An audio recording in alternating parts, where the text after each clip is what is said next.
Hello friends and welcome to my YouTube channel OMG Tech World. In this video I will tell you how to set a legacy contact so that after you pass away that legacy contact, which will be your relative, friend or family friend, which can visit your profile after you pass away and delete your account after your death or deactivate it.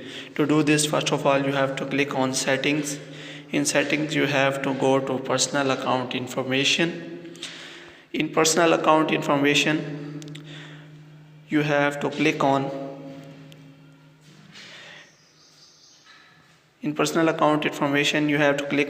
memorialization setting and deactivation and deletion.